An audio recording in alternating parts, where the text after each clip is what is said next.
Hey everyone, so like different kind of video today, so I thought I'd cover like keeping the gym environment judgment free, and I think that's a big topic to kind of cover,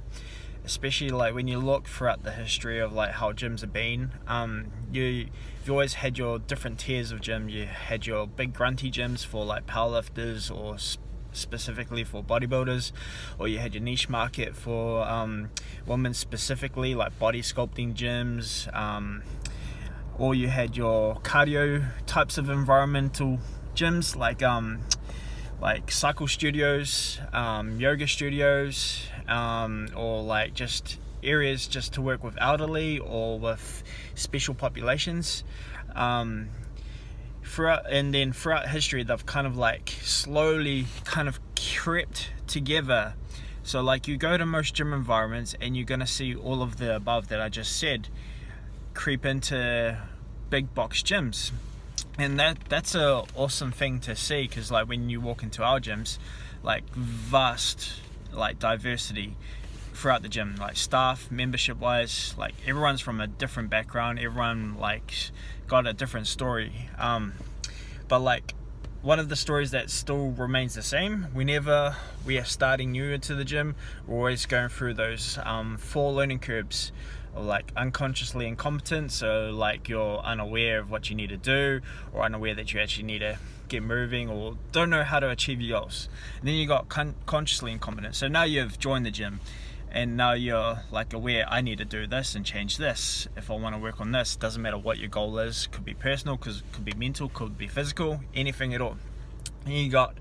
consciously competent, so what that is meaning is like now you're aware, and now you're adapting, and now you're changing like a few things about yourself, and now you're getting familiar with the gym environment. And then you've got unconsciously incompetent. This is where you like it becomes second nature to like come into the gym and do your thing. This is where like people trip up like when they're new to the gym and they've kind of built through that barrier of like, oh, all eyes are on me, people are watching me, people are going to be judgmental of me wherever I'm bigger, wherever I'm smaller, or wherever I stand out from the crowd.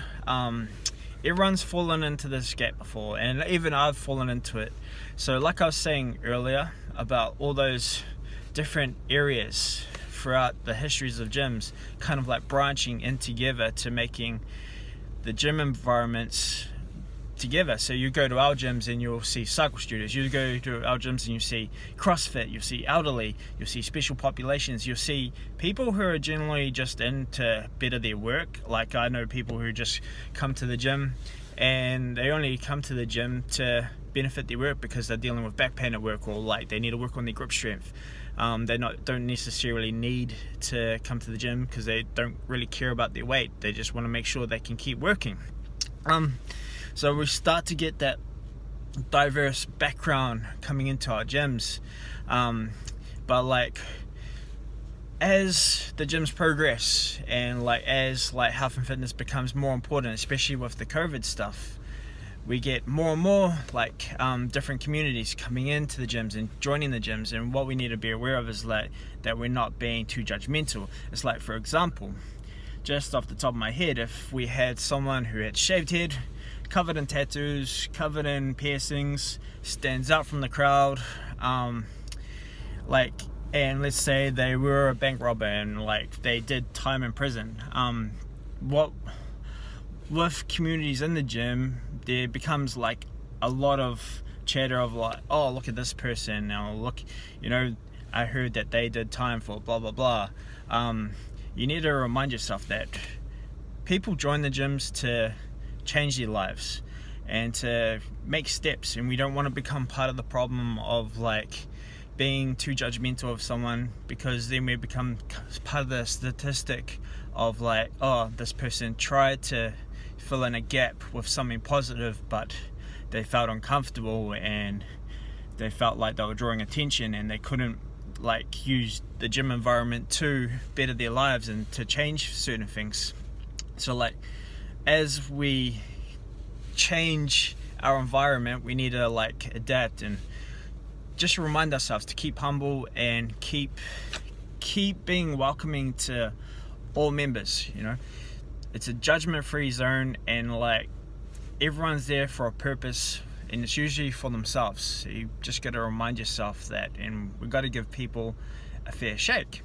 No one joins the gym to cause trouble, and if there is trouble, like usually me or like the staff members deal with it and it's done.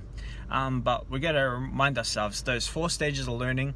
When you become unconsciously competent, just remember that you started somewhere and nobody's perfect, and we got to give everyone a fair shake. So let's keep the gym judgment free and keep changing lives.